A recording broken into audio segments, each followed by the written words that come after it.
তোমার ভাই, উল্লুক ভাই, ভাল্লুক ভাই, উল্লুক ভাইয়ের চরিত্র ফুলের মতো পবিত্র, নামাজ পড়ে না এক ওয়াক্ত, গাঁজা খায় 5 ওয়াক্ত, জোরে কোন সুবহানাল্লাহ, সুবহানাল্লাহ, সুবহানাল্লাহ।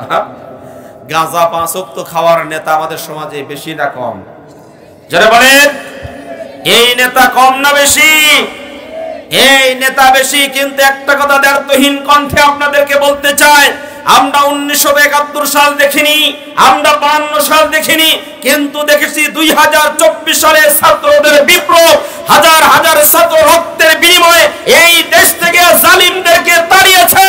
আগামী দিনে কোনো জালিম যেন ক্ষমতার মস্তকে বসতে না পারে। আগামী দিনের যে রাষ্ট্র হবে সেটা হবে কোরআনের রাষ্ট্র। কথা বলেন ঠিক কিনা? আজকে আমার মাদ্রাসায় এটিএন বাংলা নিউজ আছে না? এটিএন বাংলা নিউজ অত্যন্ত পপুলার একটা চ্যানেল, তাই না? এই এটিএন বাংলা নিউজের সাংবাদিক আসছে প্রায় 7 জন। ওরা এখানে এসেছে, খেয়াল করেন এই গল্পটা আপনাদের সামনে বলি। এরা 7 জন আসছে, তো মাদ্রাসায় আসলো, সাক্ষাৎ করলাম, চা নাস্তা করালাম, তো জিজ্ঞেস করলাম কি কারণে এসেছেন। কারণটা হলো এই, একজন মহিলা, খেয়াল করেন, মহিলার বাড়ি সিরাজগঞ্জ, পুলিশের বাড়ি ময়মনসিংহ। এই মহিলা তার বিরুদ্ধে ধর্ষণের মামলা দিয়েছে, ধর্ষণের মামলা দিয়েছে, আবার এরা তদন্ত দিয়েছে, পুলিশ আবার রিপোর্ট দিয়েছে ধর্ষণ এটা প্রমাণিত, এই রিপোর্টটা দিয়েছে। এখন এদের কাছে যখন গেছে তখন এই পুলিশ ময়মনসিংহ গিয়ে সেখান থেকে রিপোর্ট নিয়েছে, এখানে এসে এসপি অফিসে রিপোর্ট নিয়েছে। রিপোর্ট নেওয়ার পরে আবার গেছে গাজীপুরে, যেই ব্যক্তি যেই পুলিশ রিপোর্ট করেছে সেই পুলিশের কাছে তারা গেছে, যা সেটা সাক্ষী নেবে। কিভাবে হলো এটা? ইনভেস্টিগেশনের জন্য এসেছে। ক্রাইম পোর্টাল নিউজ আছে না, আপনারা চেনেন ক্রাইম পোর্টাল নিউজ, এর থেকে তারা এসেছে। আচ্ছা, আসার পরে এখন সে ইনভেস্টিগেশন এসে দেখলো যেই দিন এই ঘটনা ঘটেছে সেই দিন ওই পুলিশ ময়মনসিংহে তিনি ডিউটিরত অবস্থায় ছিলেন। মেয়ে ছিল সিরাজগঞ্জ আর পুলিশটা ছিল ময়মনসিংহ, মাঝখানে 2 জনের ধর্ষণও হয়েছে। সূরা মুজাদালা 28 নম্বর পারা 3 নম্বর পৃষ্ঠার 12 নম্বর লাইনের 19 নম্বর আয়াতের মধ্যে আল্লাহ রাব্বুল আলামিন জানায় দিলেন, শয়তান তাদেরকে নিয়ন্ত্রণে নিয়েছে, শয়তান তাদেরকে বশীভূত করে ফেলেছে, শয়তান তাদেরকে মুরিদ বানিয়েছে। প্রশ্ন হলো শয়তান কাদেরকে মুরিদ বানিয়েছে, শয়তান কাদেরকে নিয়ন্ত্রণে নিয়েছে? আল্লাহ নিজেই উত্তর দিচ্ছেন, ফানসাহুম যিকরাল্লাহ, শয়তান যাদেরকে আল্লাহর জিকির ভুলিয়ে দিয়েছেন, আল্লাহর জিকির যাদেরকে ভুলিয়ে দিয়েছেন ওরা হলো শয়তানের মুরিদ হয়েছে। এবার প্রশ্ন হতে পারে জিকির শব্দের অর্থটা কি? আমরা সকালবেলা 100 বার সুবহানাল্লাহ, 100 বার আলহামদুলিল্লাহ, 100 বার আল্লাহু আকবার ইত্যাদি পড়ে থাকি। এই সমস্ত যা কিছু আমরা পড়ি এগুলাও জিকির। আবার উঠতে ফিরতে চলাফেরা করতে যে আমরা তাসবিহ তাহলিল পাঠ করে থাকি এগুলাও জিকির। আসলে এখানে যে জিকির শব্দ উল্লেখ করেছেন এই জিকির শব্দের মানেটা কি? আল্লাহ রাব্বুল আলামিন কোরআনুল কারীমের মধ্যে আবার এই ছোট্ট গবেষণায় ধরা পড়েছে জিকির শব্দের 7টি অর্থ কোরআনুল কারীমের মধ্যে পাওয়া যায়। এর মধ্যে একটা হলো জিকির মানে হলো আল্লাহর আইন। আল্লাহ রাব্বুল আলামিন নিজেই বলছেন, وَمَنْ أَعْرَضَ عَنْ ذِكْرِي فَإِنَّ لَهُ مَعِيشَةً ضَنكًا وَنَحْشُرُهُ يَوْمَ الْقِيَامَةِ أَعْمَى। রাব্বুল আলামিন সূরা তাহা 16 নম্বর পারা 19 নম্বর পৃষ্ঠার 12 নম্বর লাইনের 124 নম্বর আয়াত আল্লাহ রাব্বুল আলামিন জানিয়ে দিলেন, যেই সমস্ত ব্যক্তিরা আমার জিকির মানে আমার আইন মানবে না, আমার জিকির তথা কোরআনের আইন যারা মানবে না, ওদের সমাজে কোনো শান্তি থাকবে না, সিকিউরিটি থাকবে না, নিরাপত্তা থাকবে না, দ্রব্যমূল্যের দাম নিয়ন্ত্রণের মধ্যে থাকবে না, ওদের জীবনের কোনো মূল্য থাকবে না, জীবনের কোনো নিরাপত্তা থাকবে না। রাস্তাঘাট দিয়ে চলবে কিন্তু তারা নিরাপদে চলতে পারবে না, ঘরের মধ্যে থাকার পরে খুন হওয়ার সম্ভাবনা থাকে। প্রিয় বন্ধুগণ আমার খেয়াল করেন, এই যে গত কয়েকদিন পূর্বে আপনারা দেখেছেন বগুড়ার দুপচাচিয়া থানায়, কাহালু না, বগুড়ার কাহালু থানায় ঘরের মধ্যে একজন গৃহবধূ রান্না করতেছেন। রান্নার অবস্থায় এই গৃহবধূকে 3 জন ব্যক্তি হত্যা করে ডিপ ফ্রিজের মধ্যে হাত পা বেঁধে রেখে চলে গেছে। আমাদের দেশের র্যাব বাহিনী খবর দেওয়ার পরে চলে আসছে। র্যাব বাহিনী এসে অনেক খোঁজাখুঁজি করার পরে লাশ দাফন করেছেন। শেষ পর্যন্ত তারা ক্লু পেয়েছে এই মহিলাটাকে, এই মাটাকে হত্যা করেছে তার ছোট সন্তান। এরা র্যাব বাহিনী প্রতিবেদন দিয়েছে। এই সন্তানটাকে গ্রেফতার করলো, আদালতে নিয়ে গেল, রিমান্ডেও নিল। কিন্তু না, এক পর্যায়ে গিয়ে যখন পুলিশ আবার তদন্ত করলো, তদন্ত করার পরে দেখা গেল এই সন্তান তার মাকে হত্যা করে নাই। আপন মাকে সন্তান হত্যা করতে পারে না। এই সন্তানটা সাদ নামক যে সন্তান, সে একটা ফাজিল মাদ্রাসায় আলিমে পড়াশোনা করে। তার বাবা তিনি একজন আলিম ফাজিল মাদ্রাসার উপাধ্যক্ষ, মানে ভাইস প্রিন্সিপাল। প্রিয় ভাইরা আমার, পুলিশ যখন ইনভেস্টিগেশনে গেলেন, ইনভেস্টিগেশন করার পরে রিপোর্ট দিলেন এই সন্তান তার মাকে হত্যা করে নাই, বরং ওই বাড়ির তিনতলাতে যারা ভাড়া থাকতো ওই ভাড়াটিয়ার একজন মহিলা আর দুইজন পুরুষ, এই তিনজন মিলে এই মহিলাকে হত্যা করেছে, বাড়িওয়ালাকে হত্যা করেছে। হত্যা করার পরে তাকে ডিপ ফ্রিজের মধ্যে আটকে রেখেছে। আমার প্রিয় ভাইরা, খুব ভালো মতো খেয়াল করেন, র্যাব বাহিনী ইনফরমেশন দিল, তথ্য দিল যে এই সন্তান তার মাকে হত্যা করেছে। আর পুলিশ বাহিনী এবার তথ্য দিল যে না, সন্তান হত্যা করে নাই, বরং হত্যা করেছে অন্যরা। এই যে পুলিশ যে র্যাব যে মিথ্যা একটা ইনফরমেশন দিল, মিথ্যা একটা তথ্য দিল। আমার প্রিয় ভাইরা, আমার তো এবার মনে হচ্ছে যে এই সমস্ত র্যাবেরা এই ইনফরমেশন দিয়েছে, ওই র্যাবেদের বাড়ি আমাদের এখানে না, ওই র্যাবেদের বাড়ি হলো সেই গোপাইলা র্যাব। কথা ঠিক কিনা? এরা হলো গোপাইলা র্যাব হওয়ার কারণে স্বাধীন বাংলাদেশের মধ্যে একজন নিরাপদ সন্তানকে অপরাধী বানাইতে পারে।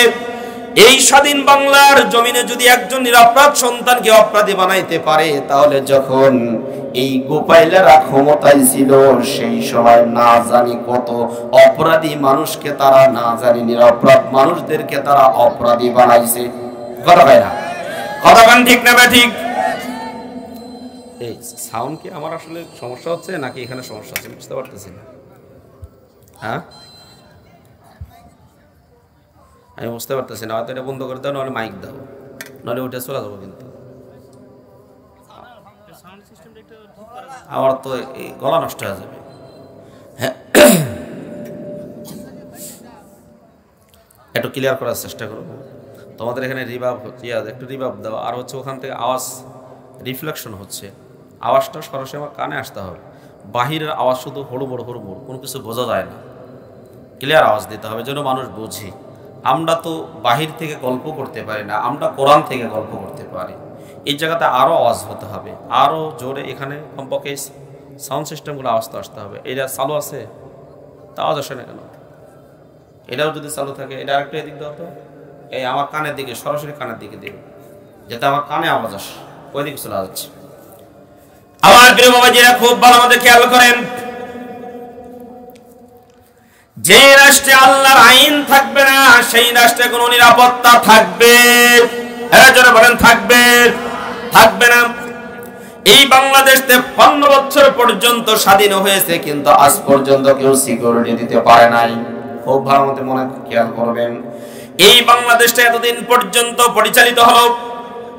আপনাদের কাছে আমার প্রশ্ন, এই বাংলাদেশটা কি কোরআনের আইনের মাধ্যমে পরিচালিত হয়েছে না শয়তানের আইন? জোরে বলেন, কিসের আইন? শয়তানের আইনের মাধ্যমে কোন একটা রাষ্ট্র যদি পরিচালিত হয়, তাহলে সেই রাষ্ট্রের মধ্যে কোনো শান্তি আসতে পারে? আরো জোরে বলেন, পারে? পারে না। এবার আপনাদের কাছে বলতে চাই, আমরা কি শান্তি চাই? জোরে বলেন, শান্তি চাই। যদি শান্তি পেতে চান তাহলে একটাই মাত্র পথ, তার নাম হলো আল কোরআনের পথ। চিল্লা বলেন ঠিক কিনা? কোরআন ছাড়া অন্য কোনো কিছু দিয়ে কোনো ব্যক্তি যদি শান্তি প্রতিষ্ঠা করতে চায়, তাহলে শান্তি কোনোদিন প্রতিষ্ঠা করতে পারবে না। এই জন্য আল্লাহ রাব্বুল আলামিন বলছেন, ওয়ামান আ'রাদা আন যিকরি ফাইন্না লাহু মাঈশাতান দানকা ওয়া নাহশুরুহু ইয়াওমাল কিয়ামাতি আ'মা। যেই সমস্ত ব্যক্তিরা কোরআনের আইন মানবে না, ব্যক্তিগত জীবন, পারিবারিক জীবন, সামাজিক জীবন, রাষ্ট্রীয় জীবনে যারা কোরআনের আইন মানবে না, ওই রাষ্ট্রে কোনো সিকিউরিটি থাকতে পারে? আরো জোরে বলেন, পারে? পারে না। যেই রাষ্ট্রে কোরআনের আইন থাকবে না, সেই রাষ্ট্রে কোনো একজন মেয়ে স্কুল, কলেজ, ভার্সিটি বা হাট বাজারে গেলে তারা নিজেদের সতীত্ব নিয়ে, নিজেদের ইজ্জত নিয়ে তারা ঘরে ফিরতে পারবে না। এই যে গত পরশুদিনকার কথা, একজন মেয়েকে প্রেমের অফার দিয়েছে, মেয়েটা প্রত্যাখ্যান করেছে, প্রেমের অফার দেওয়ার পরে গ্রহণ করে নাই। এবার ওই বখাটের সন্তানটা মেয়েটাকে উপর্যুপুরি এমন ভাবে আঘাত করেছে, মেয়েটা হাসপাতালের বেডে এখন আছে। প্রিয় ভাইরা আমার, এই মেয়েটাকে প্রেমের যে অফার দিয়েছে, যদি বাংলার জমিনে কোরআনের আইন থাকতো তাহলে এই মেয়েকে প্রেমের অফার দিতে পারতো না। কথা বলেন ঠিক না ঠিক?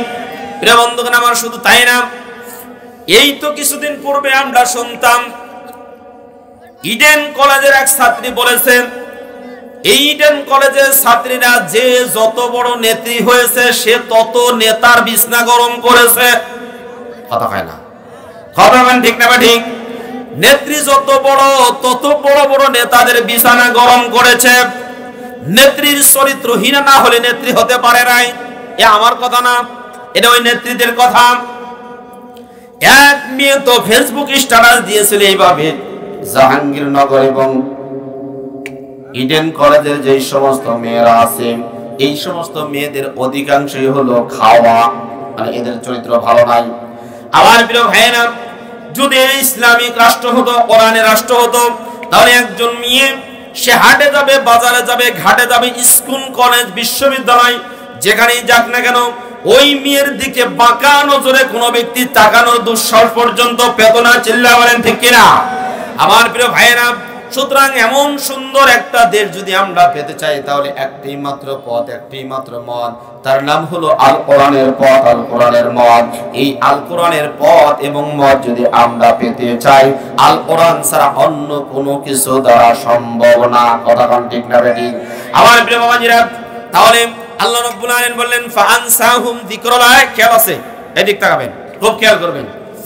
আমি কিন্তু মাঝে মাঝে ইন্টারভিউ করব। সূরা মুজাদালা 19 নম্বর আয়াত থেকে বলছিলাম, মনে আছে আপনাদের? হ্যাঁ, মনে আছে? সূরা মুজাদালা 19 নম্বর আয়াতের মধ্যে আল্লাহ রাব্বুল আলামিন পরিচয় দিচ্ছেন শয়তানের দল কোনটা আর আল্লাহর দল কোনটা। এই দুইটা পরিচয় আমরা নেব আজকে। কি কারণে শয়তানের দল এবং আল্লাহর দলের পরিচয় নিতে হবে একটু পরেই বলবো। কারণ কবরের মধ্যে আমাদেরকে রাখার পরে যখন বলবে বিসমিল্লাহি ওয়া আলা মিল্লাতি রাসূলিল্লাহ, আল্লাহর নামে রাসূলের দলের উপরে রেখে গেলাম, এবার রাসূলের দল কোনটা এটা আমাদের জানা দরকার আছে না নাই? এই জোরে বলেন, আছে না নাই? আল্লাহ রাসূলের দল কোনটা এটা আমাদের জানা দরকার আছে। এই যে আল্লাহ রাসূলের দলের পরিচয় আমরা দিচ্ছি, খুব খেয়াল করেন। আল্লাহ রাব্বুল আলামিন এই জায়গায় বলছেন ফানসাহুম যিকরাল্লাহ, শয়তান তাদেরকে আল্লাহর জিকির ভুলাইয়া দিয়েছে। আল্লাহর জিকির মানে আল্লাহর আইন ভুলাইয়া দিয়েছে। এই জায়গা থেকে আমরা স্পষ্ট বলতে পারি, যেই দলের মধ্যে কোরআনের কর্মসূচি নাই, যেই দলের মধ্যে আল্লাহর জমিনে আল্লাহর দিন কায়েম করার কর্মসূচি নাই, এটা হলো শয়তানের দল। এরপর আল্লাহ রাব্বুল আলামিন বলছেন উলাইকা হিজবুশ শাইতানি আলা ইন্না হিজবাশ শাইতানি হুমুল খাসিরুন। রব্বুল আলামিন জানায় দিলেন ওরাই হচ্ছে শয়তানের দল। আর খুব ভালো মতো মনে রাখবেন, যারা শয়তানের দল ওরা সংখ্যায় বেশি হলেও পরাজিত হবে। কথা হয় না? শয়তানের দল বেশি হলেও তারা পরাজিত হবে। এটা বোঝানোর জন্য আর এখন কোন জায়গায় যাওয়ার দরকার নাই। আমার প্রিয় ভাইয়েরা, ইঙ্গিত দিলে আপনারা বুঝতে পারবেন এই বাংলার জমিনে যে স্বৈর শাসক ছিল, অত্যাচারী জালিম শাসক ছিল, রক্তক্ষেপ ছিল, আলেম ওলামাদের বিরোধী ছিল, আলেম ওলামাদের হত্যাকারী ছিল, আলেম ওলামাদেরকে জেলখানার মধ্যে আবদ্ধ করে জুলুম করত, নির্যাতন করত যে জালিম, এই জালিম বাংলার জমিনে অন্য কোনো দলকে দেখে তেমন ভয় করত না, শুধুমাত্র ইসলামী দলকে দেখে তারা সবচাইতে বেশি ভয় করত। কথা হয় না? কথা বলেন ঠিক না ঠিক? অন্যরা সংখ্যায় অনেক বেশি, এরা সংখ্যায় অনেক কম। সংখ্যায় কম হওয়ার পরে এদেরকে দেখে বেশি ভয় করত। তার কারণটা কি? খুব ভালো মতো খেয়াল করেন। আল্লাহ রাব্বুল আলামিন ওই সমস্ত ব্যক্তিদের মর্যাদা বৃদ্ধি করে দেন যারা আল্লাহকে দেখে ভয় করে। সারা পৃথিবীর মানুষ তাদেরকে দেখে ভয় করে। ফি কুলুবিহিমুর রাবা ইউখরিবুনা বুয়ুতাহুম বিআইদিহিম ওয়া আইদিল মুমিনিন। আল্লাহু আকবার। আল্লাহ রাব্বুল আলামিন বলেন, আল্লাহ তাদের অন্তরের মধ্যে তাদের ভয় ঢুকিয়ে দেন। যেই সমস্ত লোকগুলো আল্লাহকে ভয় করে, ওই সমস্ত লোকগুলোকে দেখে জালিমরা তারা ভয় করে। এদের অন্তরের মধ্যে আল্লাহ ভয় ঢুকিয়ে দিয়েছেন। প্রিয় ভাইরা আমার, এই জন্য আল্লাহ রাব্বুল আলামিন এখানে জানিয়ে দিয়েছেন সংখ্যায় ওরা বেশি হতে পারে, তারপরে ওরা কোনোদিন সাকসেসফুল হতে পারবে না। তাহলে এই আয়াত থেকে আমরা স্পষ্ট বুঝতে পারলাম শয়তানের দল কারা। এক কথায় যাদের দলের মধ্যে কোরআনের আন্দোলন প্রতিষ্ঠা করার কোনো কর্মসূচি নাই, এরা হলো শয়তানের দল। কথা বোঝা গেছে? শয়তানের দল চেনার জন্য ওই জাদুঘরে যেতে হবে। কোথায় যেতে হবে? জাদুঘরে না, জাদুঘরে যাওয়ার দরকার নাই। শয়তানের দল চেনার জন্য আমার আপনার আশেপাশেই রয়েছে। এক কথায় প্রিয় বন্ধুরা আমার, খুব ভালো মতো খেয়াল করবেন। আমার ভাই, তোমার ভাই, উল্লুক ভাই, ভাল্লুক ভাই, উল্লুক ভাইয়ের চরিত্র ফুলের মতো পবিত্র। নামাজ পড়ে না এক ওয়াক্ত, গাঁজা খায় 5 ওয়াক্ত। জোরে কোন সুবহানাল্লাহ, সুবহানাল্লাহ, সুবহানাল্লাহ। গাঁজা 5 ওয়াক্ত খাওয়ার নেতা আমাদের সমাজে বেশি না কম? যারা বলেন এই নেতা কম না বেশি? এই নেতা বেশি। কিন্তু একটা কথা দ্ব্যর্থহীন কণ্ঠে আপনাদেরকে বলতে চাই, আমরা 1971 সাল দেখিনি, আমরা 52 সাল দেখিনি, কিন্তু দেখেছি 2024 সালে ছাত্রদের বিপ্লব। হাজার হাজার ছাত্র রক্তের বিনিময়ে এই দেশ থেকে জালিমদেরকে তাড়িয়েছে। আগামীতে কোনো জালিম যেন ক্ষমতার মস্তদে বসতে না পারে। আগামী দিনের যে রাষ্ট্র হবে সেটা হবে কোরআনের রাষ্ট্র। কথা বলেন ঠিক কিনা? সম্মানিত ভাইরা আমার, কোরআন দিয়ে যদি রাষ্ট্রটা পরিচালনা করা যায় তাহলে কেমন হয় এটা একটু জানা আমাদের দেখা দরকার আছে না নাই? জয় বলেন, দেখা দরকার আছে না নাই? আছে। আমরা সবই দেখেছি। তবে আমি অনুরোধ করব, যে সমস্ত ব্যক্তিগুলো এই কথাগুলো শোনার পরে চিন্তা ভাবনা করছে হুজুর মনে হয় রাজনীতির কথা বলছে, অনেকের আবার সমস্যা হতে পারে না? আমি ওই সমস্ত ব্যক্তিদেরকে খুব স্পষ্ট করে বলতে চাই, কোরআনে যেটা আছে এটাই হলো রাজনীতি। তোমরা যেটা করো সেটা হলো দুর্নীতি। কথা কয় না? কথা বলেন ঠিক না ঠিক? সুতরাং কোরআনে যেটা আছে এর নাম রাজনীতি, কোরআনের বাইরে যা আছে তার নাম হলো দুর্নীতি। কারণ কোরআন বলে সব জায়গাতে ইনসাফ কায়েম করতে হবে, কোনো জায়গায় দুর্নীতি করা যাবে না। দুর্নীতির বিরুদ্ধে, দুর্নীতির মূলোৎপাটন করার জন্য কোরআন আমাদেরকে জানিয়ে দিয়েছেন। আল্লাহ রাব্বুল আলামিন বলেন, ওয়ালা তাকুলু আমওয়ালাকুম বাইনাকুম বিল বাতিলি ওয়া তুদলু বিহা ইলাল হুকামি লিতাকুলু ফারিকাম মিন আমওয়ালিন নাস বিল ইসমি ওয়া আনতুম তা'লামুন। সূরা বাকারা 2 নম্বর পারা 8 নম্বর 20 এর প্রথম নম্বর লাইনে 188 নম্বর আয়াত। আল্লাহ রাব্বুল আলামিন বলেন, তোমরা দুর্নীতির মাধ্যমে অর্থ ইনকাম করতে পারবে। জোরে বলেন, অন্যায়ভাবে কোনো অর্থ ইনকাম করতে পারবে না। চাঁদাবাজি, টেন্ডারবাজি, রাহাজানি, ছিনতাই, দুরামি, সুরামি এগুলা করে কোনো অর্থ ইনকাম করতে পারবে না। প্রিয় বাবাজিরা, আল্লাহ রাব্বুল আলামিন 1000 বছর পূর্বে কোরআনুল কারীমের মধ্যে এই মেসেজ দিয়েছেন, ওয়াতুদুল্লু বিহা ইলাল হুকাম। আর তোমরা নিজেরা অপরাধ করে বিচারকের কাছে গিয়া টাকা পয়সা দিয়া বিচারের ফায়সালা নিজেদের পক্ষে নিতে পারবে না। তোমরা জানো যে এটার অপরাধী আমরা নিজেরাই অপরাধ করেছি। এটা জানা শোনার পরেও তোমরা যদি বিচারককে টাকা দিয়ে, ঘুষ দিয়ে নিজের দিকে বিচার ফায়সালা নাও, তাহলে এটা কখনো ঠিক হবে না, এটা হারাম। কথা ঠিক না ঠিক? আল্লাহ রাব্বুল আলামিন দুর্নীতির ব্যাপারে এখানে মূলোৎপাটন করে দিয়েছেন। ইনসাফ কায়েম করার জন্য তিনি বলেছেন ইন্নাল্লাহা ইয়া'মুরু বিল আদলি ওয়াল ইহসানি ওয়া ইতা'i যিল কুরবা ওয়া ইয়ানহা আনিল ফাহশাই ওয়াল মুনকারি ওয়াল বাগই ইয়া'ইযুকুম লা'আল্লাকুম তাযাক্কারুন। সূরা নাহল 13 নম্বর রুকু, 14 নম্বর পারা, 16 নম্বর পৃষ্ঠা, 6 নম্বর লাইনে 90 নম্বর আয়াত। আল্লাহ রাব্বুল আলামিন নিজে জানিয়ে দিচ্ছেন, নিশ্চয় আল্লাহ নির্দেশনা দিচ্ছেন ইনসাফ কায়েম করার। আমার প্রিয় বাবাজিরা বলেন তো, ইনসাফ কায়েম করার জন্য কে বলেছে? আরো চিল্লায়ে বলেন, কে? আল্লাহ ইনসাফ কায়েম করার জন্য বলেছেন। আদল মানে ইনসাফ।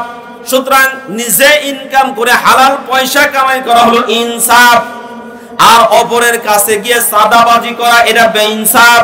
কয়টা কথা বলেন, ঠিক না ঠিক? অপরের কাছে গিয়ে অন্যায়ভাবে কোনো কিছু গ্রাস করা, অন্যায়ভাবে কোনো কিছু নেওয়া, এটা হলো বেইনসাফ। আল্লাহ এটা নিষেধ করে দিয়েছেন। অবশ্যই আল্লাহ নির্দেশনা দিচ্ছেন তোমরা ইনসাফ কায়েম করবে। ইনসাফ ছাড়া অন্য কোনো কিছু চলবে, জোরে বলেন চলবে। আর ইনসাফ কায়েম করতে গেলে একটা জিনিসের দরকার, তার নাম হলো কোরআনের আইন। কথা কয় না? কোরআনের আইন যদি আজকের সমাজের মধ্যে প্রতিষ্ঠিত থাকতো তাহলে কোনো আলেম জেলে যেত না। কথা কয় না? একজন আলেমও জেলের মধ্যে যেত না। কোরআনের আইন যদি প্রতিষ্ঠিত থাকতো, শয়তানের আইন যদি সমাজে না থাকতো, তাহলে কোন একজন নিরপরাধ ব্যক্তি ফাঁসির কাস্টে ঝুলতো না। কথা কয় না? ফাঁসির কাস্টে তারা ঝুলতো না। কোরআনের আইন যদি প্রতিষ্ঠিত থাকতো তাহলে আল্লামা দেলোয়ার হোসেন সাইদি, আল্লামা মামুনুল হক, এরপরে গুনবি সহ যেই সমস্ত আলেমগুলোকে কোরআনের কথা বলার কারণে জেলখানার মধ্যে আবদ্ধ করে রাখা হয়েছে, কোরআনের আইন যদি থাকতো তাহলে তারা জেলখানার মধ্যে যেত। আরো জোরে বলেন, যেত না। তবে একটা কথা আপনাদেরকে বলি, যেই সমস্ত ব্যক্তিরা আলেমদের উপর জুলুম করে, আলেমদের নির্যাতন করে, আলেমদেরকে অপমানিত করে, ইসলামী আন্দোলন বাধাগ্রস্ত করে, আল্লাহ রাব্বুল আলামিন স্বয়ং ওই সমস্ত ব্যক্তিদের বিরুদ্ধে লেগে যান, ওদেরকে নাস্তানাবুদ করে ছাড়েন, ওদেরকে এই জমিন থেকে চিরতরের জন্য বিতাড়িত করে দেয়। প্রিয় বন্ধুগণ আমার, ইতিহাসের দিকে তাকান। ফেরাউন নবী মুসা আলাইহিস সালামকে অত্যন্ত নবী মুসা আলাইহিস সালামের উপরে জুলুম নির্যাতনের স্টিম রোলার চালিয়ে দিয়েছিল। নবী মুসার উপরে এবং তার অনুসারী যত ছিল সমস্ত অনুসারীদের উপর একের পর এক জুলুম নির্যাতন করতে করতে তাদেরকে হত্যা পর্যন্ত করা শুরু করে দিল। এমনকি নিরপরাধ শিশু সন্তান এইমাত্র ভূমিষ্ঠ হয়েছে, এই শিশু সন্তান, নিরপরাধ শিশু সন্তানগুলোকে হত্যা করে শেষ করে দিত। ফেরাউন যখন জানতে পারল এমন একজন সন্তান এই পৃথিবীর বুকে আগমন করবে, ওই সন্তানের হাতে আমার ক্ষমতা শেষ হয়ে যাবে, সেই সময় আইন জারি করে দিল, কোনো একজন ব্যক্তি যদি সন্তান তার গর্ভে আসে তাহলে সরকারি বাহিনীর মাধ্যমে সেটা টেস্ট করা হবে। সন্তান ভূমিষ্ঠ হওয়ার পরে যদি দেখা যায় এরা ছেলে সন্তান, তাহলে তাকে সঙ্গে সঙ্গে হত্যা করে দিতে হবে। আর যদি এটা মেয়ের সন্তান হয় তাহলে তাকে রেখে দিতে হবে, একে মারার দরকার নাই। আল্লাহ রাব্বুল আলামিন কোরআনুল কারীমের মধ্যে খুব সুন্দর করে জানিয়ে দিয়েছেন, ইউযাব্বিহু আবনাআহুম ওয়া ইস্তাহয়ী নিসাআহুম। রাব্বুল আলামিন বলেন, ফেরাউনের যতগুলো কর্মকাণ্ড ছিল এর মধ্যে একটা কর্মকাণ্ড ছিল, একটা কাজ ছিল, এরা নিরপরাধ যেই সমস্ত সন্তান আছে এই সন্তানকে তারা হত্যা করত, আর যেই সমস্ত মেয়েরা আছে, মেয়েরা কেবল ভূমিষ্ঠ হয়েছে, এই মেয়েদেরকে তারা ছেড়ে দিত। প্রিয় বন্ধুগণ আমার, একটু বাংলার জমিনের দিকে একটু তাকান। যেই সমস্ত সন্তানগুলো ভালো, যেই সমস্ত সন্তানগুলো আগামী দিনে নেতৃত্ব দেবে, যেই সমস্ত সন্তানগুলো নামাজ পড়ে, রোজা রাখে, হজ করে, টাকনুর পড়ে, পায়জামা পড়ে, এই সমস্ত সন্তানদেরকে তারা টার্গেট করে দেখে দেখে ধরে ধরে কয়েক ছয় দিত। কথা কয় না? দিত কিনা? কারণ এরা ইসলামী আন্দোলন প্রতিষ্ঠা করবে, কোরআনের আন্দোলন প্রতিষ্ঠা করবে, এটাই হলো তাদের অপরাধ। এই সমস্ত সন্তানগুলো যদি জমিনে প্রতিষ্ঠিত হয়ে যায় তাহলে তাদের ক্ষমতা চলে যেতে, চলে বলেন পায় কিনা? প্রিয় ভাইরা আমার, খুব কান লাগে শোনেন। ফেরাউন এইরকম করে সন্তানদেরকে হত্যা করে দিল, কিন্তু আল্লাহ রাব্বুল আলামিন তিনি জানিয়ে দিচ্ছেন ওরা ষড়যন্ত্র করে, আমি ষড়যন্ত্রের জবাব দেওয়ার জন্য প্রস্তুত আছি। ইন্নাহুম ইয়াকিদুনা কাইদাও ওয়া আকিদু কাইদাম। ওরা ষড়যন্ত্র করে, আমি আল্লাহ রাব্বুল আলামিন তাদের ষড়যন্ত্রের জবাব দেওয়ার জন্য প্রস্তুত আছি। জোরে বলেন সুবহানাল্লাহ। ওয়া মাকারু ওয়া মাকারাল্লাহু ওয়াল্লাহু খায়রুল মাকিরিন। আল্লাহ রাব্বুল আলামিন সূরা আলে ইমরান 3 নাম্বার পারা 16 নাম্বার পৃষ্ঠা করে দিবেন, ওকে দূর করে দিবেন। এই জন্য আল্লাহ রাসূলের দল কোনটা এটা জানতে হবে, আল্লাহ রাসূলের দলের বৈশিষ্ট্যটা কি এটাও জানতে হবে। আমার প্রিয় বাবাজিরা, এবার আসুন আল্লাহ রাসূলের, আমরা শয়তানের দলের পরিচয় পেলাম, এবার আল্লাহ রাসূলের দল বা আল্লাহর দলের পরিচয়টা কি এটা সম্বন্ধে আমরা একটু জেনে নিই। আল্লাহ রাব্বুল আলামিন কোরআনুল কারীমের মধ্যে আমাদেরকে জানিয়ে দিচ্ছেন, খুব খেয়াল করবেন। রাব্বুল আলামিন বলছেন উলাইকা হিজবুল্লাহি আলা ইন্না হিজবাল্লাহি হুমুল মুফলিহুন। আল্লাহু আকবার। আল্লাহ রাব্বুল আলামিন সূরা মুজাদালার 22 নম্বর আয়াতের মধ্যে জানিয়ে দিলেন আল্লাহর দল হলো ওই সমস্ত লোকেরা হবে যারা আল্লাহ রাসূলের আইনের বিরোধিতা করবে না, আল্লাহর আইনের বিরোধিতা করবে না, আল্লাহ রাসূলের আইনের বিরোধিতা করবে না, বরং যারা আল্লাহর আইনের বিরোধিতা করবে, আল্লাহ রাসূলের আইনের বিরোধিতা করবে, তাদের সাথে আল্লাহর দলের লোকদের কোনো সম্পর্ক থাকতে পারে? আরো জোরে বলেন, পারে? সম্পর্ক থাকতে পারে না। আল্লাহ রাব্বুল আলামিন এই কথাগুলো এখানে জানিয়ে দিয়েছেন। আল্লাহর দলের লোক হলো তারা যারা আল্লাহর আইন মানবে, রাসূলের আইন যারা মানবে, তারা হলো আল্লাহর দল। সুতরাং এবার আপনাদের কাছে প্রশ্ন, আমাদের রাষ্ট্রটা পরিচালিত হয় এটা কি আল্লাহর আইন দেয়া হয় না শয়তানের আইন দিয়া? জোরে বলেন। শয়তানের আইন দিয়া পরিচালিত হয়। আমি আগে একটা করে উদাহরণ দিই।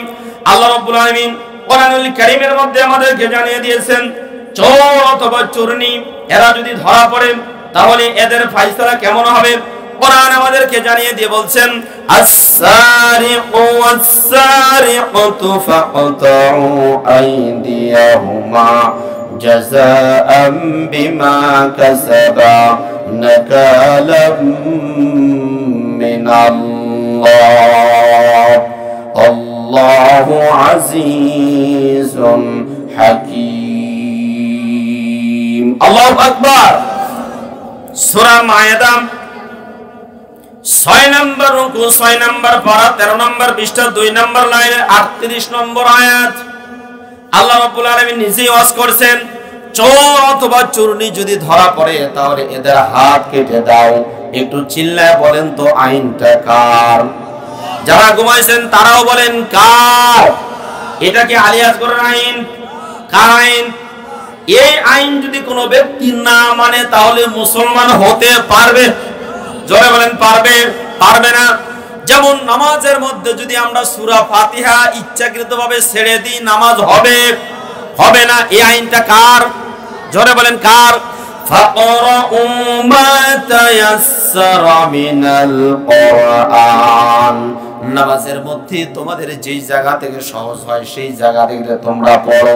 মুফাসসির ইকরাম, মুহাদ্দিস ইকরাম, মুফতিয়ান ইকরাম বলেছেন কোরআনুল কারীম থেকে তেলাওয়াত করা নামাজের মধ্যে ফরজ। সুতরাং ওই ফরজ যদি কোনো ব্যক্তি আদায় না করে তাহলে যেমনি নামাজ আদায় হয় না, অনুরূপভাবে আল্লাহর আইন যদি না মানা হয় তাহলে ওই ব্যক্তিও মুমিন হতে পারে, মুমিন হতে পারবে না।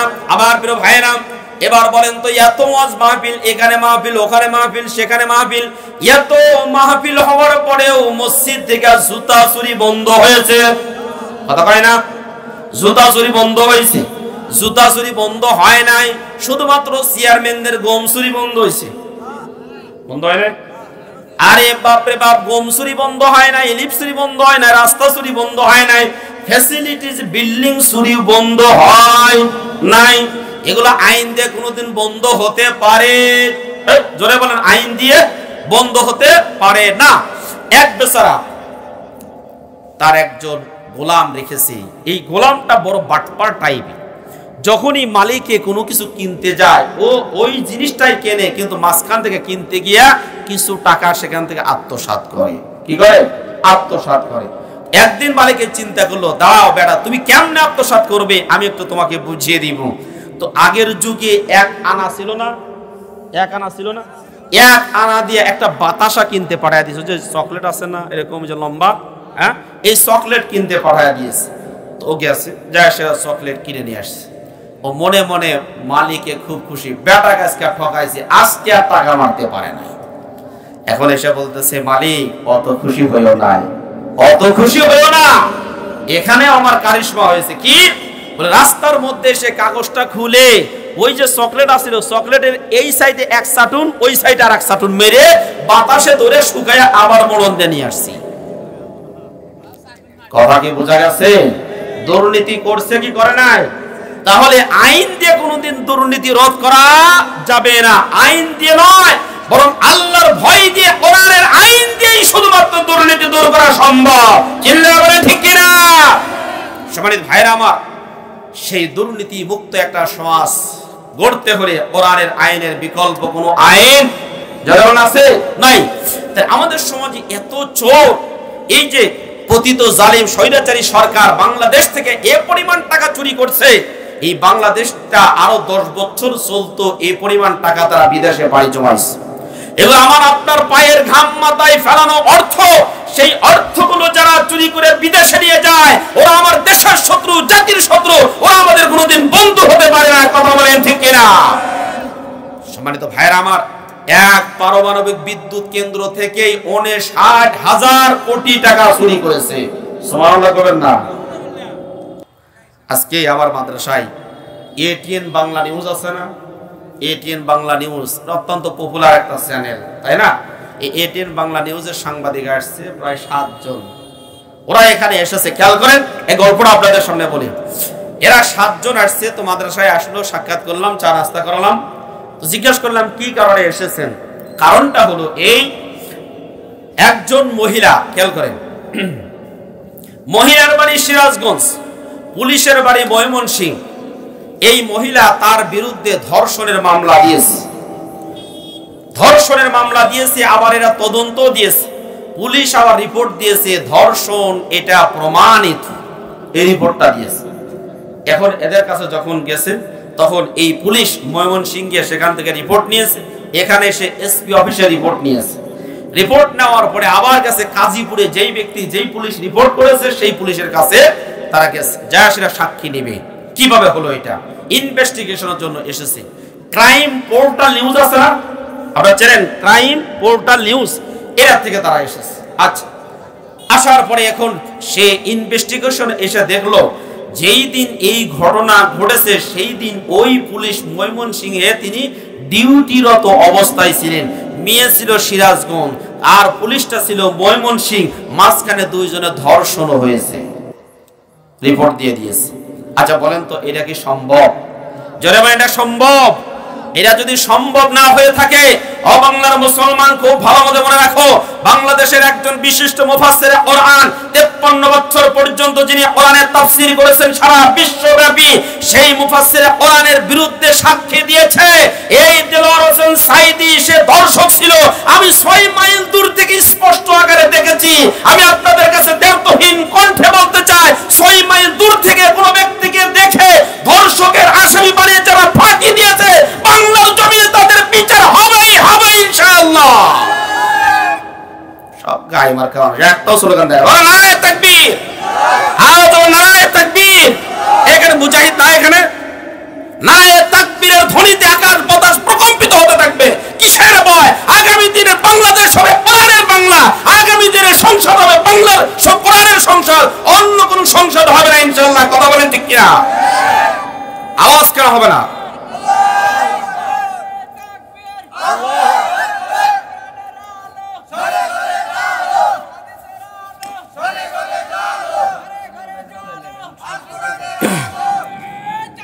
তবে ঘরের মধ্যে আর মসজিদের মধ্যে যারা লাভ নেই, ওখানে যা বসে থাকে সব বদার ফাসেক গুলো, এখানে জ্বালায় আসায় বসারও লাভ হবে না। জ্বালাইতে হবে কোথায়?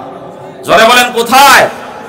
জ্বালাইতে হবে সংসদে। যদি সংসদে জ্বালাইতে পারি তাহলে এই জাতির ভাগ্যের পরিবর্তন হবে। সম্মানিত ভাইরা আমার, এখন প্রশ্ন হলো, সে থাকলো ওখানে, মহিলা থাকলো এখানে, ধর্ষণ কেমনে হলো?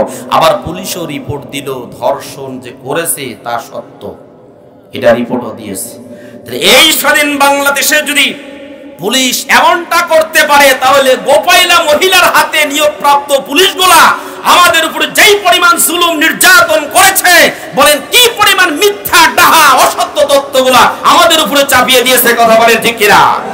আগামী দিনে আর কোন ধরনের দুর্নীতি, কোন ধরনের ডাহা মামলা, মিথ্যা এগুলো চলবে না। আগামী দিনে ইনসাফপূর্ণ একটা রাষ্ট্র গ্রহণ করতে হলে চিল্লে বলেন কিসের দরকার? আরো জোরে বলেন কিসের দরকার? কোরআনের দরকার। সম্মানিত ভাইরা আমার, এজন্য চোর অথবা চোরনিকে ধরতে পারলে হাত কেটে দাও। এই যে আজকে মিডিয়ার মাধ্যমে বিশাল বড় একটা মাঠের মধ্যে নিয়ে এসে মিডিয়ার মাধ্যমে সব জায়গাতে যদি এটা প্রচার করা হতো, বলেন তো আর কি কেউ চুরি করতো? জোরে বলেন চুরি করতো?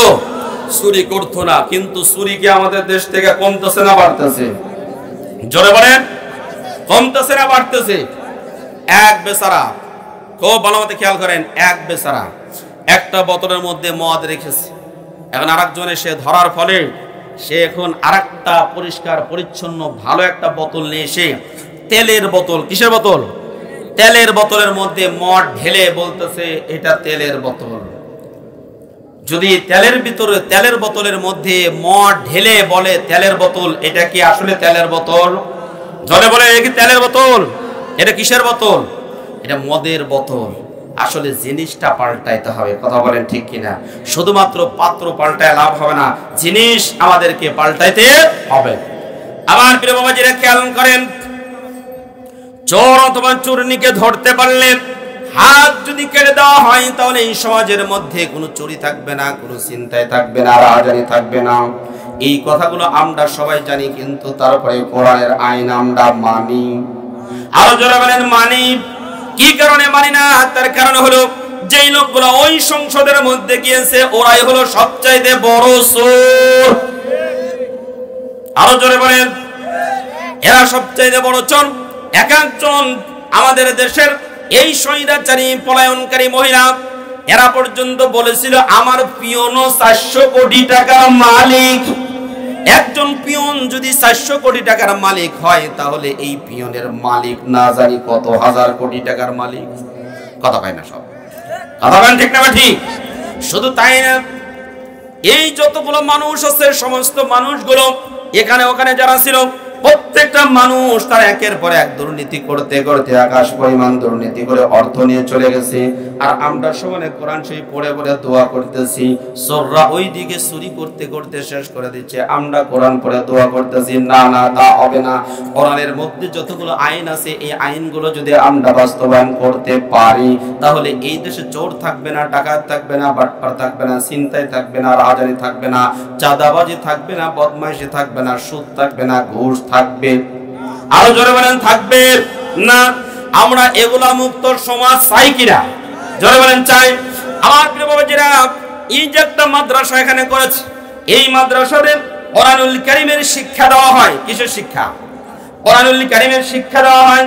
এই কোরআনুল কারীমের শিক্ষা যেভাবে এখানে দেওয়া হচ্ছে, এই কোরআনের বিধানটা যদি অনুরূপভাবে আমরা সমাজের মাঝে রাষ্ট্রীয়ভাবে যদি বাস্তবায়ন করতে পারতাম, তাহলে আমাদের এই সমাজে কোনো ধরনের অশান্তি থাকতো না। প্রিয় বন্ধুগণ আমার, এই 15টা বছরে যেই পতিত জালিমরা যারা ছিল, এই জালিমগুলো ইসলাম শিক্ষা আমাদের সমাজ থেকে, আমাদের শিক্ষা ব্যবস্থা থেকে ঝাঁটা দিয়া পিটাইয়া দূর করে দিয়েছে। শুধু তাই না, বরং তারা এই ট্রান্সজেন্ডার নামে যে সমস্ত খারাপ বিষয়গুলো আছে এগুলোও তারা বইয়ের মধ্যে দিয়েছিল। ট্রান্সজেন্ডার মানে হলো পুরুষে পুরুষে আর মেয়ে মেয়ে তারা বিয়ে করবে, এটা হলো ট্রান্সজেন্ডার, এরা বইয়ের মধ্যে দিয়েছিল। আমার প্রিয় বাবাজিরা, 90% বা 95% মুসলমানের দেশের সমকামিতা যারা নিয়ে আসে, ওরা আমাদের দেশের শত্রু, ওরা আমাদের ধর্মের শত্রু। কথা বলেন ঠিক কিনা?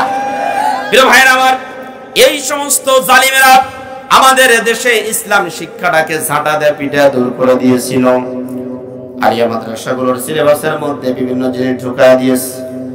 এরপরে আমাদের সন্তানরা ক্লাস 9 একটা বই পড়তো, নাম তার ইসলাম শিক্ষা, আছে ছিল না? এই ইসলাম শিক্ষাটা এটাকে ঐচ্ছিক সাবজেক্ট করেছে, পড়লেও চলবে না পড়লেও চলবে, কিন্তু আগে ইসলাম শিক্ষার উপরে 100 মার্ক ছিল, অবশ্যই পড়তে হবে। মুসলমান মায়ের সন্তান ইসলাম পড়বে না তো পড়বেটা কি? কথা না ঠিক না বেঠিক? প্রিয় বন্ধুগণ আমার, একটু খেয়াল করে দেখেন, এখানে প্রাইমারি স্কুল, ওখানে প্রাইমারি স্কুল, এখানে হাই স্কুল, ওখানে হাই স্কুল, ওখানে কলেজ, ওখানে বিশ্ববিদ্যালয় অনেক রয়েছে। সরকারি বেতন দ্বারা লালিত হয়। আমার আপনার মাথার গাম পায়ে ফেলানো, আর আপনার কোন জিনিস কেনা ট্যাক্সের পয়সা দিয়ে এই সমস্ত বিদ্যালয়গুলো পরিচালিত হয়। অথচ এই বিদ্যালয়গুলোর মধ্যে কোনো কোরআনের শিক্ষা নাই, হাদিসের শিক্ষা নাই, ইসলামের কোনো শিক্ষা নাই। এখন এই সমাজের মধ্যে ইসলামটাকে টিকিয়ে রাখার জন্য, কেউ করেন ইসলামটাকে টিকিয়ে রাখার জন্য এই ধরনের মাদ্রাসা আমাদের দরকার আছে না নাই? আরো জোরে বলেন, দরকার আছে না নাই? আচ্ছা বলেন তো, এই সমস্ত মাদ্রাসাগুলো সরকারের পক্ষ থেকে বছরে কয় টাকা অনুদান আসে? জোরে বলেন, কয় টাকা? 1 টাকা অনুদান আসে না। অথচ এখান থেকে যারা কোরআন শিখছে, হাদিস শিখছে, ইসলাম শিখছে, কমপক্ষে এই লোকগুলো চোর না, বাটপার না, দুরামি করে না, অন্যায় অপরাধ কর্মের সাথে জড়িত নাই, ইফটিজিং এর সাথে তারা জড়িত নাই, নারী কেলেঙ্কারির সাথে তারা জড়িত নাই। সবচেয়ে সুন্দর এবং চরিত্রবান মানুষগুলো এখানে জন্মগ্রহণ করে, এখান থেকে পয়দা হয়। সবচেয়ে ভালো মানুষগুলো এখান থেকে আসেন। সুতরাং এই জায়গাগুলোতে সরকারের পক্ষ থেকে বরাদ্দ দেওয়া দরকার আছে না নাই? কিন্তু আমাদের দেশে কি সেটা আছে? নেই। আবার প্রিয় ভাইরা, এই যে বৈষম্য বিরোধী আন্দোলন করলো ছাত্ররা, জুলাই মাস থেকে নিয়ে 5 আগস্ট পর্যন্ত, মানে 36 জুলাই পর্যন্ত, প্রায় বর্তমানে রিপোর্ট পর্যন্ত 2000 ছাত্র প্রাণ দিয়েছে, জীবনের তাজা রক্ত দিয়ে বৈষম্য দূর করেছে, জালিম দূর করেছে। প্রিয় ভাইরা আমার, শুধু বৈষম্য ওই জায়গায় দূর করলে হবে না, চাকরির জায়গায় দূর করলে হবে না, এই জায়গাতেও যে বৈষম্য আছে সেটা দূর করা দরকার আছে না নাই? প্রিয় বন্ধুগণ আমার, ইসলাম এবং নামাজ মানুষকে ন্যায় নীতি শিখায়। মসজিদে যেই সমস্ত ইমামগুলো আছে, সেই ইমামদের জন্য রাষ্ট্রের পক্ষ থেকে কোনো বেতন ভাতা কিছুই নির্ধারিত নাই। অথচ স্কুল কলেজে যেই পিয়নগুলো আছে, তাদের বেতন ভাতা সরকারের পক্ষ থেকে আসে না আসে? যারা বলেন আসে। সম্মানিত ভাইরা আমার, এই জন্য এই সমস্ত মাদ্রাসার জন্য কিছু হলেও বরাদ্দ সরকারের পক্ষ থেকে দেওয়া দরকার, কিন্তু আমাদের সমাজে সেটা নেই। আগামী দিনে এমন একটা বাজেট উপস্থাপন করা হোক, যেই বাজেটের মধ্যে এই সমস্ত মাদ্রাসার জন্য কিছু বরাদ্দ থাকুক। আপনারা চান? প্রিয় বন্ধুগণ আমার, তার আগ পর্যন্ত এই মাদ্রাসাগুলো টিকিয়ে রাখতে হবে আমাদের অর্থ দিয়ে। এই মাদ্রাসাগুলোতে কি কি শেখানো হয়? আল্লাহ রাব্বুল আলামিন কোরআনুল কারীমের মধ্যে তিনি জানিয়ে দিচ্ছেন, ইন্না লাহনু নাযালনা যিকরা ওয়া ইন্না লাহু লাহাফিজুন। আল্লাহু আকবার। সূরা হিজর 14 নম্বর পারার 1 নম্বর পৃষ্ঠা 9 নম্বর লাইনে 9 নম্বর আয়াত আল্লাহ রাব্বুল আলামিন নিজেই জানিয়ে দিচ্ছেন, আমি কোরআন নাজিল করেছি, আর এই কোরআনটা সংরক্ষণ করার দায়িত্ব আমি আল্লাহ রাব্বুল আলামিন নিয়েছি। আবার প্রিয় ভাইরা, তাওরাত, জাবুর, ইনজিল, Bible, Gita, Tripitaka, Old Testament, New Testament, এরপরে জিন্দাবেস্তা ইত্যাদি ইত্যাদি যত আছে, এই সমস্ত কিতাবের একটাও হাফেজ পৃথিবীতে পাওয়া যাবে না। কিন্তু আল্লাহর কোরআনের হাফেজ বর্তমান বিশ্বে প্রায় 2 কোটিরও বেশি। সুবহানাল্লাহ।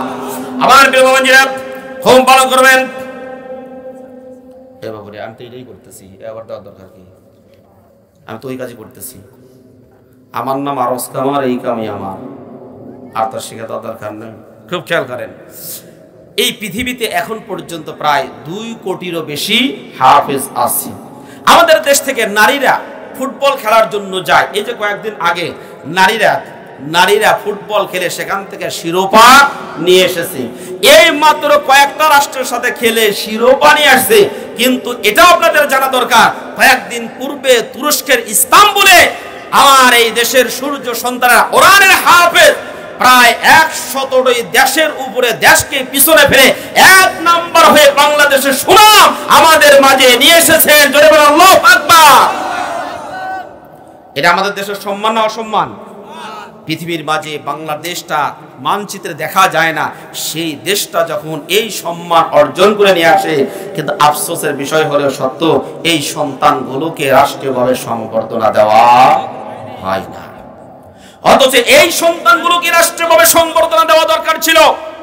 প্রিয় ভাইরা আমার, এই কোরআনের সাথে যারা থাকবে তাদের মর্যাদা আল্লাহ রাব্বুল আলামিন বৃদ্ধি করে দিবেন। ছোট্ট একটা ঘটনা আপনাদেরকে শোনাই।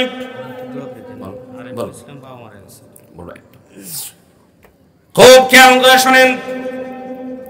এই যে আপনাদের এই মাদ্রাসা রয়েছে, এই মাদ্রাসার মধ্যে ছোট্ট ছোট্ট সন্তানেরা 7 বছর অথবা 8 বছর বয়সে তারা কোরআনুল কারীম হাতে নেয়। নুরানি মক্তব শেষ করেছে, এবার কোরআন হাতে দিবে। একটু মনটা নরম করে শুনুন। ছোট্ট সন্তানকে এবার কোরআন হাতে দিবে। বাবা দিন মজুর করে খায়, দিনে 500 টাকা পায়। কোনোদিন কাম করে, কোনোদিন কাম করে না, টাকা পয়সাও তেমন নেই। এবার এই ছোট্ট সন্তান তাকে কোরআনুল কারীমের সবক হাতে দিবে। বাবার কাছে গিয়ে বলছেন, বাবা আমাকে কোরআনুল কারীমের সবক দিবে, আমাকে সুন্দর একটা কোরআন কিনে দিবে, তবে ওই কোরআন যেটা চামড়া দিয়ে মোলার দেওয়া, উপরে চামড়া আছে না, চামড়াওয়ালা যে কোরআনটা রয়েছে, সেই কোরআনটা দিয়ে আমাকে কিনে দিবে। বাবা এখন চিন্তা করলো, চামড়াওয়ালা কোরআন যদি আমি কিনতে যাই তাহলে অনেক টাকা পয়সার দরকার, কিন্তু আমি এত টাকা পাবো কোথায়? আবার চিন্তা করে, আমার কলিজার টুকরা সন্তান একটা আবদার করেছে, ফুটবল কেনার আবদার করে নাই, ঘড়ি কেনার আবদার করে নাই, সাইকেল কেনার আবদার করে নাই, একমাত্র মহাগ্রন্থ আল্লাহর কোরআন কেনার জন্য একটা আবদার করেছে। বাবা এবং তার স্ত্রী মা, এই দুইজন মিলে কষ্ট করে কিছু টাকা পয়সা রোজগার করেছে, বাঁচিয়েছে, কোরআন কেনার জন্য চলে গেছে। এই যে আমার বড় মসজিদ আছে না, এসএস রোডে, ওই জায়গাতে গেলে সুন্দর সুন্দর কোরআন পাওয়া যায়। এবার যা কোরআন এমনি করে নেওয়ার পরে সুন্দর করে খুলে এরকম করে দেখে কোরআনটা কেমন, সুন্দর করে দেখছে, উপর দিয়ে কি সুন্দর নরম, চামড়াগুলো খুব সুন্দর, দেখে পছন্দ হয়েছে। আমার প্রিয় বাবাজিরা খুব খেয়াল করবেন, এই কথাটা আমি এই জায়গা পর্যন্ত রাখি। এর আগে আর একটা ঘটনা আপনাদের বলি, এখানে মনে রাখবেন। এক বেচার একজনকে বলতেছে, এ কলিমুল্লাহ, সারাটা দিন কামলা দিয়ে কয় টাকা পাস? বলে 500 টাকা। বলে আমি তোরে 1 মিনিটের মধ্যে 500 টাকা দিব যদি একটা কাজ করিস। কি কাজ? আমার অভাবের সংসার, অল্প সময়ের মধ্যে যদি আমি 500 টাকা ইনকাম করতে পারি তাহলে মেয়ের রেজিস্ট্রেশনের টাকাটা দিতে পারি, ছেলের ফর্ম ফিলআপের টাকাটা আমার জন্য সহযোগিতা হয়ে যায়। কি কাজটা আমাকে একটু বল। এবার ডাকতে বলতেছে, কলিমুল্লাহ শোন, ওই যে বাড়ির পিছনে গরুটা মারা গেছে, এই গরুর পিছনে যায় পাশা থেকে একটা মরা গরুর পাশা থেকে একটা সোমা দিবি, তোরে 500 টাকা দেব। কি করবে? মরা গরুর পাশা একটা খালি সোমা দিবি, তোরে আমি 500 টাকা দিব। এবার বেচারা চিন্তা করলো, যাক ভালোই হয়েছে, একটা সুমা তাও শর্ত দিয়েছে মাগরিবের পরে দিতে হবে। বলে হ্যাঁ তাই ঠিক আছে। বলে আশপাশে কারো থাকা যাবে না? বলে ঠিক আছে, তাও থাকবে না। এবার এই বেচারা সুমা দেওয়ার জন্য রওনা দিয়েছে। কাছে যাওয়ার পরে হঠাৎ করে সেখান থেকে ব্যাক করে ফিরে এসেছে। বলতেছে, কে সলিমুল্লাহ, তুই কেন সুমা দিলি না? কয় না ভাই, আমার 500 টাকার দরকার নাই, আমি সুমাও দিতে পারবো না, ওই গরুর পাশায় চামড়ায় আমি সুমা দিতে পারবো না। বল তোরে না 500 টাকা দিব। বলে না, 500 টাকার দরকার নাই, কারণ আমি যখন সুমা দিব এমত অবস্থায় যদি কোনো ব্যক্তি হঠাৎ করে লাইট মারে আর তখনই বলবে গরুর পাশায় সুমা দিছে তার বিটি, বিয়ার সময় বলবে, তাই বলবে না? অথবা সব জায়গাতে সরে যাবে, এইরকম সরে যখন যাবে আমার ইজ্জত নষ্ট হবে, এই জন্য আমি ওখানে সুমা দিব না। প্রিয় বন্ধুগণ আমার, এই লোকটাকে 500 টাকা দেওয়ার জন্য শুধুমাত্র একটা সুমা দিতে বলেছে, 500 টাকা দিবে কিন্তু সুমা দিল না। 500 টাকার বিনিময়ে গরুর পাশায় সুমা দিল না। কিন্তু এই সন্তানটা, এবার এই থেকে খেয়াল করেন, এই সন্তানটা বাবের কাছে বায়না ধরেছে চামড়াওয়ালা কোরআন কিনে দিতে হবে। এবার ওই গরুটা মারা যাওয়ার পরে মুছিয়েছে, সিলেছে, সেলার পরে এটা চলে গেছে ঢাকার ট্যানারিতে, সেখান থেকে সুন্দর করে ট্যানারি করে আবার চলে গেছে ইতালিতে, ইতালি থেকে আবার চামড়া হয়ে আমাদের আমাদের দেশে এসেছে, এবার ওই চামড়া দিয়ে কোরআনের মলাটটা বানিয়েছে। আল্লাহ রাব্বুল আলামিন বলেন তোরে 500 টাকা দিতে চেয়েছিল, তুই গরুর পাছায় চুমা দিতে চাস নি।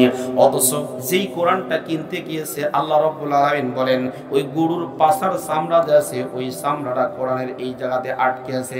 এবার বেচারা কোরআনটা নিয়ে বুকের সাথে লাগায় আর মুখের সাথে লাগায় একটা চুমা দেয় কিনা? জোরে বলেন দেয় কিনা? আল্লাহ রাব্বুল আলামিন ডাক দিয়ে বলেন তোকে 500 টাকা দিতে চেয়েছিলে, তুই গরুর পাছায় চুমা দিবি কিন্তু দেশ নাই।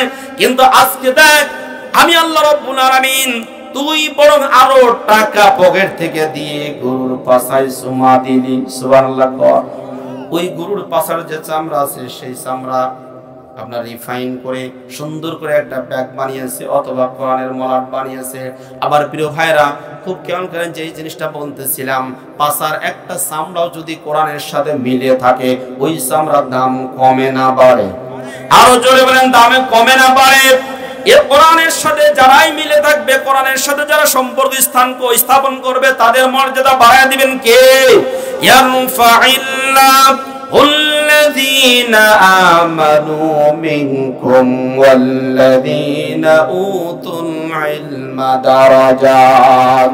আল্লাহ রাব্বুল আলামিন সূরা মুজাদালা 28 নম্বর পারা 2 নম্বর পৃষ্ঠার শেষের দিকে জানায় দিচ্ছেন আল্লাহ রাব্বুল আলামিন এই কোরআনের জ্ঞান অর্জন করেছে যারা তাদের মর্যাদা অনেক বৃদ্ধি করে দিয়েছে। কোরআনের সাথে যারাই লেগেছে আল্লাহ রাব্বুল আলামিন তাদের মর্যাদা বাড়িয়ে দিয়েছেন। অথচ কোরআনের সাথে যারা বিরোধিতা করেছে আল্লাহ ওদেরকে এই পৃথিবীর সবচাইতে নিকৃষ্ট ব্যক্তি বানিয়ে দিয়েছে। চিল্লায় বলেন ঠিক কিনা? প্রিয় বন্ধুগণ আমার, এই দেশের একজন কবি ছিল, নাম কি? নাস্তিক কবি।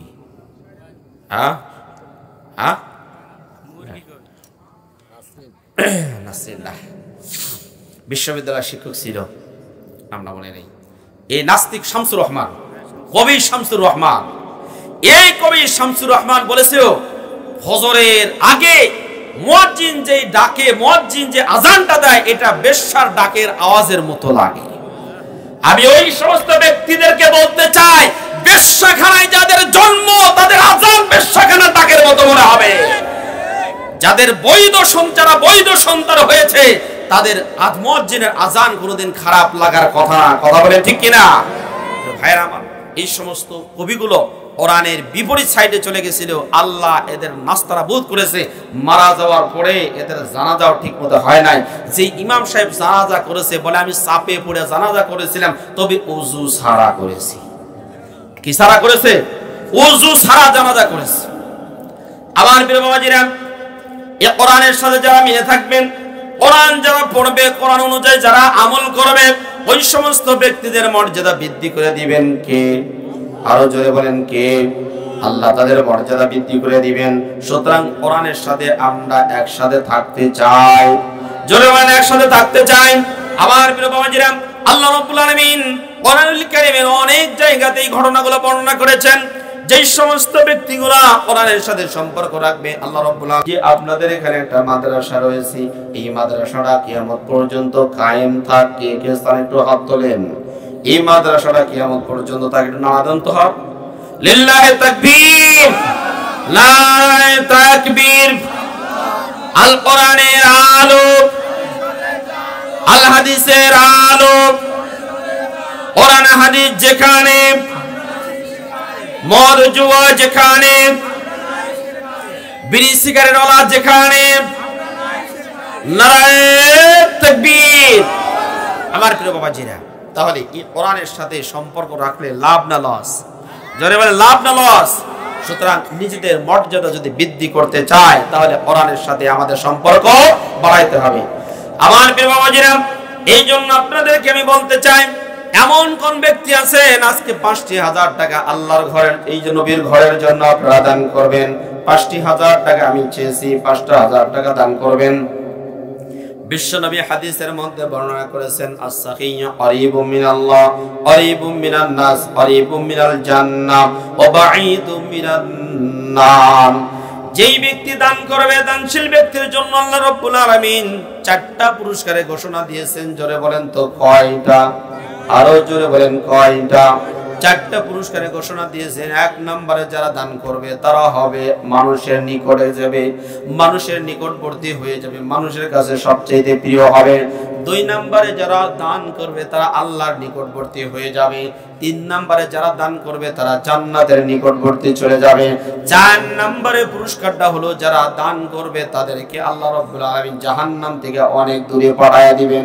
আমার প্রিয় বাবাজিরা, এই জন্য আমি প্রথমে আপনাদের কাছে অনুরোধ করব, ৫০০০ টাকা কোন ব্যক্তি আছেন একটু দান করবেন। ৫০০০ টাকা একটু আমার সাথে বলেন তো, দৈনন্দিন আমরা কয় ওয়াক্ত নামাজ পড়ি? আরো জোরে বলেন, কয় ওয়াক্ত? ৫ ওয়াক্ত নামাজ পড়ি।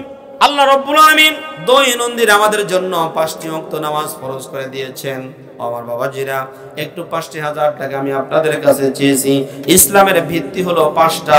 বুনিয়াল ইসলামু আলা খামসিন, শাহাদাতি আল্লা ইলাহা ইল্লাল্লাহ ওয়া আন্না মুহাম্মাদুর রাসূলুল্লাহ, ইকামিস সালাহ ওয়া ইতাইজ যাকাত। প্রিয় ভাইরা আমার, যারা দান করবেন না, চুপ করে বসা থাকবেন। যদি ওঠেন তাহলে ৫০০০ টাকা দিতে হবে।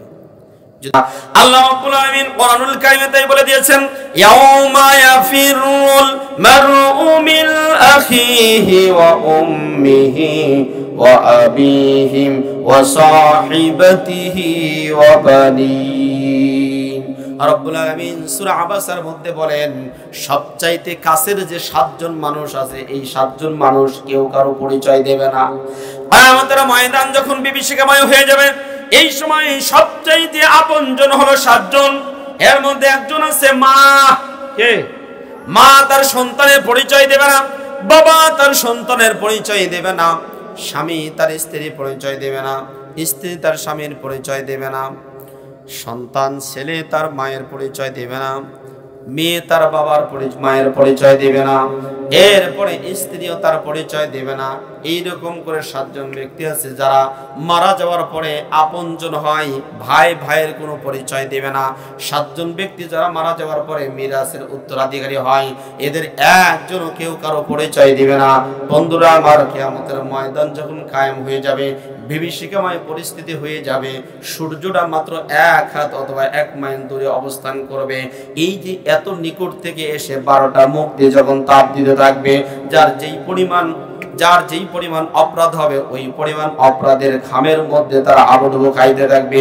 প্রিয় বাবাজিরা আমার, খেয়াল করেন, এমন অবস্থায় ৭ শ্রেণীর মানুষ রয়েছে যারা আল্লাহর আরশের নিচে ছায়া পাবে। সুবহানাল্লাহ। এর মধ্যে ১ শ্রেণীর মানুষ হলো তাদের ডান হাত কি দান করলো বাম হাত জানে না, বাম হাত কি দান করলো ডান হাত জানে না। প্রিয় বন্ধুগণ আমার, তার মানে দানের কথা বলা হয়েছে। আব্দুল্লাহ ইবনে মাসউদ রাদিয়াল্লাহু তাআলা থেকে একটি অনেক বড় হাদিস আছে। এই হাদিসের মধ্যে তিনি বলেন, লা তাজুনু কদামা ইবনে আদম হাত্তা ইসআলু আন খামসিন। কিয়ামতের ময়দানে বনি আদম একটা পা পর্যন্ত লড়াইতে পারবে না যতক্ষণ পর্যন্ত ৫টা প্রশ্নের উত্তর না দিবে। এই যুবক ভাইরা, ৫টা প্রশ্নের উত্তর না দিতে পারবেন। এর মধ্যে ১ নম্বর প্রশ্ন হবে তার যৌবনকাল কোন পথে ব্যয় করেছে। কোন ব্যক্তি যদি যৌবনকাল ভালোভাবে কাটাইতে পারে, তাহলে বাকি জীবনের হিসাব যদি নাও দেয়, তারপরে আল্লাহ তাকে মাফ করে দিবে। আমার প্রিয় বন্ধুগণ, এই যে যৌবনকাল রয়েছে, এই যুবকরা নিজেদের বুকে হাত দিয়ে বলতে পারে না যে আমার চরিত্র ঠিক আছে, আমি কোনো পরনারীর দিকে তাকাই নাই, গার্লস স্কুলের পাশে গিয়ে এতিমের মতো বসে থাকি না। এইরকম যুবক আমাদের সমাজে আছে। জরবান আছে, হ্যাঁ আছে কিছু যারা ইসলামী আন্দোলন করে, ইসলামের কথা বলে, টাকমুট উপরে পায়জামা পরে সকালে উঠে কোরআন পড়ে, কথা বলেন ঠিক কিনা? এরা কোনো নারীর দিকে তাকায় না, নারীর সাথে প্রেম করে না, কোনো কথাবার্তা বলে না। এই সমস্ত সন্তানরা তাদের নিজের চরিত্র হেফাজত করে রেখেছে। বিশ্বনবী তাই বলেছেন, মাইয়াজমালনি বা বাইনা লিহিয়াইহি ওয়া বাইনা রিজলাইহি আজমানুল্লাহুল জান্নাহ। কোন ব্যক্তি যদি 2টা জিনিসের গ্যারান্টি দিতে পারে, তাহলে আমি নবী তাকে জান্নাতে নিয়ে যাওয়ার গ্যারান্টি দিয়ে দিব। ১ নম্বরে হলো 2 চুলের মাঝখানে, মানে যেই জিহ্বা রয়েছে, এই জিহ্বা দিয়ে কাউকে কষ্ট দেবে না, এই জিহ্বা দিয়ে মিথ্যা কথা বলবে না, এই জিহ্বা দিয়ে মিথ্যা ওয়াদা দেবে না। 2 নম্বরে 2 উরুর মাঝখানে যেই গুপ্তঙ্গ রয়েছে, এই গুপ্তঙ্গ যদি খারাপ জায়গাতে ব্যবহার না করে, প্রিয় ভাইরা আমার, সূরা আল মুমিনুনের 1 থেকে 10 নম্বর আয়াত পড়বেন। 7টা বৈশিষ্ট্যের অধিকারী হবে যারা, জান্নাতুল ফেরদাউসের অধিকারী হবে তারা। সুবহানাল্লাহ। আমার প্রিয় বাবাজিরা, এই জন্য এই যে 5টা কথা বলেছে আব্দুল্লাহ ইবনে মাসউদ রাদিয়াল্লাহু তাআলা, এই 5টা কথার মধ্যে একটা যৌবনকাল কোন পথে ব্যয় করেছো, এই কথার প্রশ্নের উত্তর দিতে হবে। 2 নম্বরে তুমি সম্পদ কিভাবে উপার্জন করেছো, কোন পথে ব্যয় করেছো।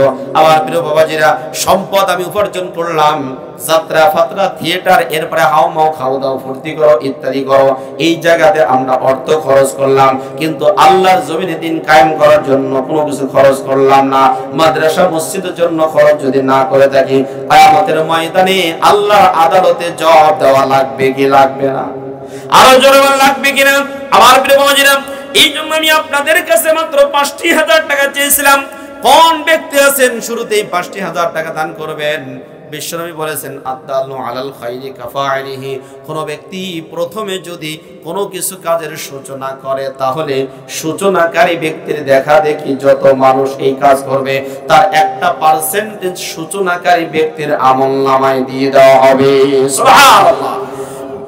মুসলিম শরীফের মধ্যে এসেছে মান সান্না সুন্নাতান ফিল ইসলামি ফালাহু আজরুহু, কোন একজন ব্যক্তি যদি ভালো কাজের সূচনা করে, এর দেখা দেখি যত মানুষ ভালো কাজ করবে, বিশ্বনবী বর্ণনা করেন যত মানুষ ভালো কাজ করেছে, যত টাকা দান করেছে, ততগুলো টাকার একটা পার্সেন্টেজের সওয়াব ওই যেই ব্যক্তি সূচনা করেছে তার আমলনামায় দিয়ে দিবেন। সুবহানাল্লাহ। সবাই একটু জিকির করেন লা ইলাহা ইল্লাল্লাহ, লা ইলাহা ইল্লাল্লাহ,